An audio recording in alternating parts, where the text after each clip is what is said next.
Tidak ada. Nah, oke, langsung saja. Genetika. Nah, sebelumnya adapun tujuan pembelajaran kita hari ini, kalian mengetahui mengenai tentang kromosom, tentang gen dan perbedaan antara DNA dan RNA. Nah, kromosom menurut Wilhelm Roux itu merupakan pembawa faktor keturunan, sama seperti yang dijelaskan yang dijawab temannya tadi, itu pembawa faktor keturunan. Dan menurut eksperimen Buffery dan Sutton itu membuktikan bahwa kromosom membawa material genetik yang dimana ukuran dan bentuk kromosom itu bervariasi pada setiap spesies makhluk hidup. Nah, panjang kromosom itu antara 0,2 sampai 50 mikron dengan diameter antara 0,2 sampai 20 mikron. Nah, adapun bentuk kromosom itu pada setiap fase pertumbuhan dalam pembelahan itu mitosis senantiasa berubah-ubah. Nah, perlu kalian ketahui bahwa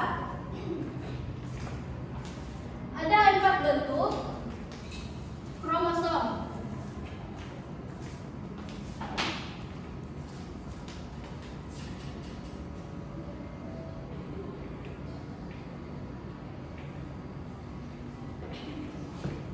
Nah, ada 4 bentuk kromosom yang perlu adik-adik ketahui. Yang pertama itu berbentuk telosentrik. Kromosom yang berbentuk telosentrik itu merupakan tipe kromosom yang di ujungnya itu terdapat sentromer.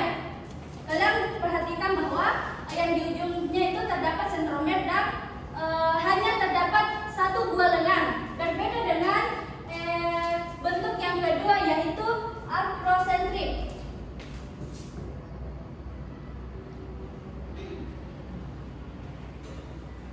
Nah, kromosom yang berbentuk akrosentrik itu merupakan tipe kromosom yang sentromernya itu terletak di tengah, namun kedua lengannya memiliki panjang yang berbeda. Satu yang memiliki panjang yang sangat panjang dan satu yang memiliki lengan yang pendek. Sedangkan bentuk kromosom submetasentrik merupakan tipe kromosom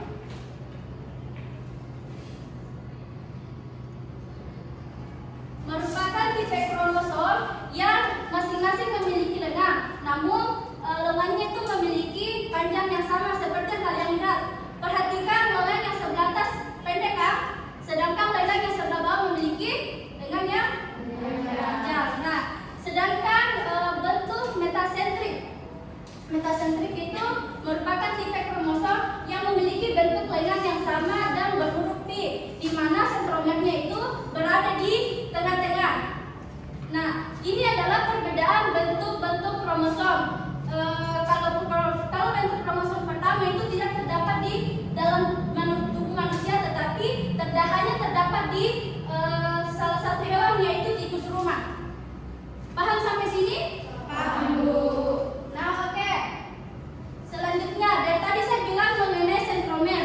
Nah, sentromer itu merupakan bagian kepala kromosom yang berfungsi untuk mengatur pergerakan kromosom pada pembelahan mitosis. Nah, bagian lengan kromosom itu terdiri atas selaput benang-benang kromosom atau benang-benang nukleosom. Nah, selanjutnya pada nukleosom inilah terdapat gen-gen yang dibangun oleh molekul DNA. Pada setiap spesies makhluk hidup itu yang berinti eukariot itu mengandung sejumlah kromosom yang tetap. Nah, selanjutnya kita masuk materi mengenai gen. Apa itu gen? Nah, istilah gen itu dikemukakan oleh Johansen 1898 untuk mengerti istilah faktor elemen atau determinan pada zaman Mendel. Menurut Morgan, gen itu merupakan suatu zarah yang kompak dan menempati suatu lokus pada kromosom yang mengandung suatu informasi genetika dan mengatur sifat menurut tertentu. Seperti yang dikatakan temannya tadi bahwa ada keturunan sifat. Nah, terus ada fungsi gen itu untuk mengatur pertumbuhan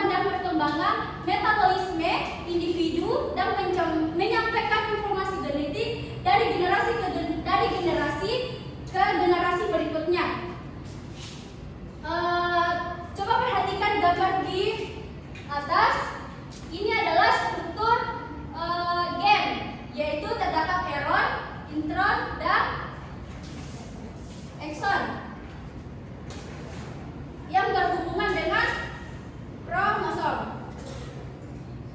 Nah, selanjutnya itu letak gen. Berdasarkan letaknya itu gen dibedakan menjadi dua macam sebagai berikut, yaitu pertama itu kromogen. Kromogen itu gen yang terletak pada kromosom dalam inti, sedangkan yang kedua itu plasma gen yang merupakan gen yang terletak pada plasma. Sampai sini paham? Paham, Bu. Nah, tempat gen tadi berbeda dengan letak gen. Sekarang kita membahas mengenai tempat gen. Tempat gen itu dalam kromosom yang homolog, kromosom berada dalam pasangan disebut lokus. Terus daratan lokus itu berisi gennya selelela. Secara kimia, gen dibangun oleh DNA.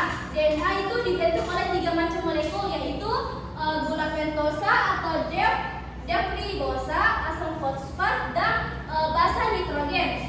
Terus basa nitrogen itu terdiri dari basa pirimidin, yaitu basa yang terdiri atas timin atau T, dan sitosin atau S. Basa purin, yaitu basa yang terdiri atas guanin atau G, dan adenin atau A. Nah, selanjutnya untuk DNA dan RNA. Di sini saya akan membagi sebuah kelompok. Masing-masing kelompok akan menjelaskan mengenai perbedaan antara DNA dan RNA. Di sini saya akan membagi dua kelompok. Yang di sini kelompok pertama, yang di sini kelompok kedua. Masing-masing kelompok mencari tahu perbedaan antara DNA dan RNA-nya dan RNA. Oke, untuk verifikasi waktu, langsung saja untuk kelompok yang pertama dan kedua mencari mengenai DNA dan RNA sebelum saya menjelaskan. Oke, langsung saja. Saya beri waktu 3 menit. Masing-masing kelompok mencari informasi perbedaan antara DNA dan RNA.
Memang itu perbedaan antara DNA dan RNA, di mana baik DNA maupun RNA itu merupakan massa nukleat yang penting dalam hereditas. Pada setiap DNA, purin dan pyrimidin terikat pada gula deoksiribosa dan sebuah fosfat. Unit ini